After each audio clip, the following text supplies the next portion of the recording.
Acast powers the world's best podcasts. Here's a show that we recommend. Hi, I'm Jessie Cruikshank. Jessie Cruikshank. I host the #1 comedy podcast called Phone a Friend. Girl, let's phone a friend. Not only do I break down the biggest stories in pop culture with guests like Dan Levy and members of NSYNC, I do it with my own personal boy band singing jingles throughout. Because it's my show. It's your show, girl. New episodes of Phone a Friend. Yeah. Drop Thursdays wherever you get your podcasts. So work it, girl, yeah, work it. Okay, that's enough. Acast helps creators launch, grow, and monetize their podcasts everywhere. Acast.com.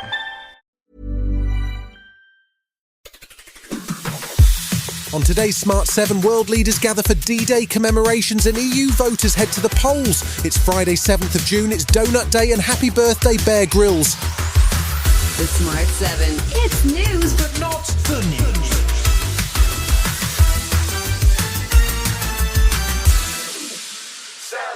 Thursday marked 80 years since 150,000 Allied troops landed in France as part of the effort to defeat Nazi Germany and end World War II. World leaders, with the notable exception of Russia's Vladimir Putin, gathered in Normandy to mark the occasion and celebrate the surviving veterans. King Charles and Prince William both travelled to France to lay a wreath at the British Normandy Memorial and pay tribute to those who gave their lives that day. On the beaches of Normandy, in the seas beyond, and in the skies overhead, our armed forces carried out their duty with a humbling sense of resolve and determination. Qualities so characteristic of that remarkable wartime generation. There was a bizarre moment as British paratroopers landing in France as part of the ceremonies had to pause to show their passports to French officials, but overall the tone was sombre and respectful. US President Joe Biden spoke near the tombs of American servicemen who died on the beaches of Normandy, and he drew parallels with the events of World War II and the modern threats posed by Russia's war on Ukraine. The Allied forces of D-Day did their duty. Now the question for us is, in our hour of trial, will we do ours? Will we stand for freedom? Will we defend democracy? Will we stand together? My answer is yes, and only can be yes.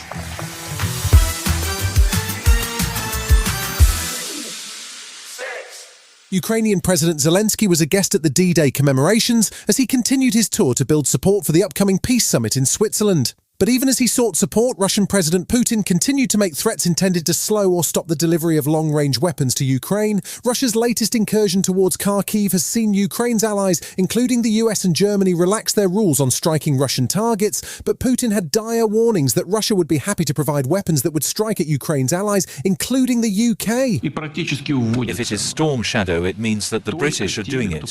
And in the case of Storm Shadow, it's even simpler. The British do it, so that's it. What should we do in response? First, we will of course improve our air defense systems. We will destroy them. His remarks didn't seem to trouble US President Joe Biden, who was happy to clarify the new US policy allowing Ukraine to use American weapons to push back on Russia's forces. He's concerned me for 40 years. He's not a decent man. He's a dictator. And he's struggling to make sure he holds this country together. We're not talking about giving them weapons to strike Moscow. Just across the border where they're receiving significant fire from conventional weapons used by the Russians.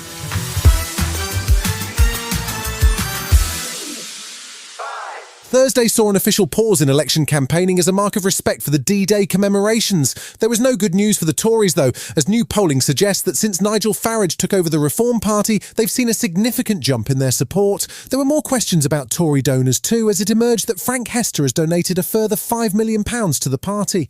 He was at the centre of controversy last year over 2019 remarks about Diane Abbott and inappropriate commentary about staff that saw him face accusations of racism. Work and Pensions Secretary Mel Stride was asked about the donation, which takes the total given by Hester to over £15 million, but Stride says all is forgiven. We made very clear at the time that Mr Hester's comments were utterly unacceptable. He has shown considerable remorse since he has made those remarks. I'm personally very proud that we live in a society that doesn't tolerate that.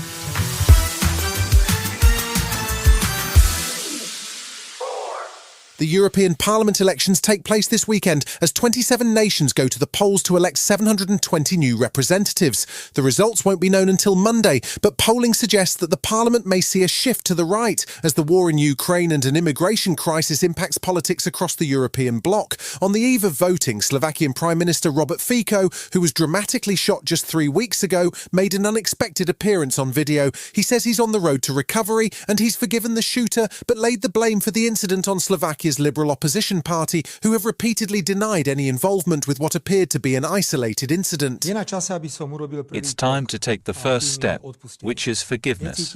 I feel no hatred towards the stranger that shot me. I forgive him and let him sort out what he did and why he did it in his own head. Still to come on today's Smart 7, Southgate finalises England's Euro squad and Cyndi Lauper just wants to rock. Right after this. At the Coca-Cola Company, Keurig Dr. Pepper, and PepsiCo, our bottles might still look the same, but some of them can be remade in a whole new way, using 100% recycled plastic. New bottles made using no new plastic except the caps and labels. You'll be seeing more of these new bottles in more places, and that's thanks to you, because when we get more bottles back, we can use less new plastic. Learn how our bottles are made to be remade at madetoberemade.org. Welcome back. It's a busy sporting weekend as the French Open wraps up and the Canadian Grand Prix fires up in Montreal. We're also inching closer to the start of the Euros next week, which will see Scotland facing Germany on Friday 14th and England's first game against Serbia on Sunday 16th. Today sees the final warm-up game for Gareth Southgate's men against Iceland, and he trimmed down his squad on Thursday to the final 26. There were no places for Jack Grealish or Harry Maguire, while Crystal Palace midfielder Adam Wharton, who only made his England debut on Monday, secured a spot. Southgate says it was a tough call to make. For the players that aren't coming with this, that's a devastating blow, and I mean they've all been amazing with how they've dealt with it, but I know that it's a difficult day for them and for the teammates.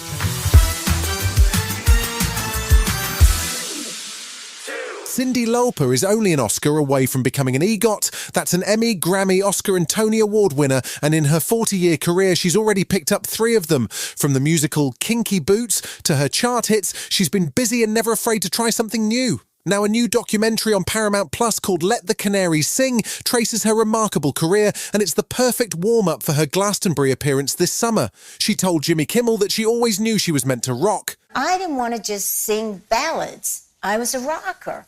You know, I got thrown out of the Lenny Tristano School of Jazz because I wouldn't quit my rock career.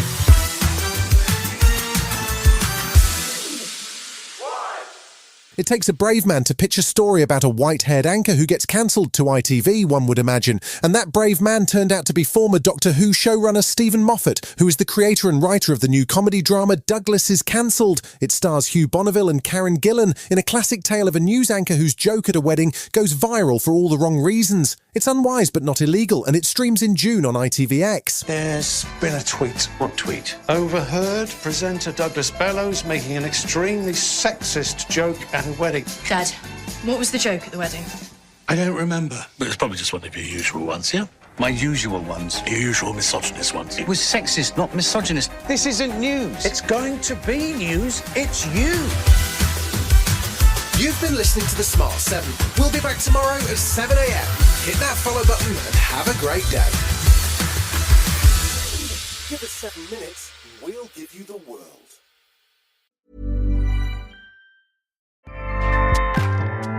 Acast powers the world's best podcasts. Here's a show that we recommend. Hi, I'm Jessie Cruikshank. Jessie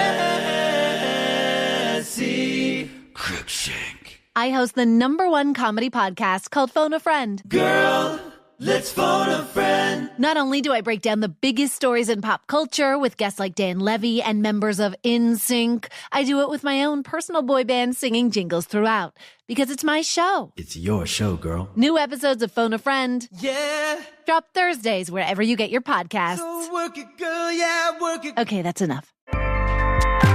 Acast helps creators launch, grow, and monetize their podcasts everywhere.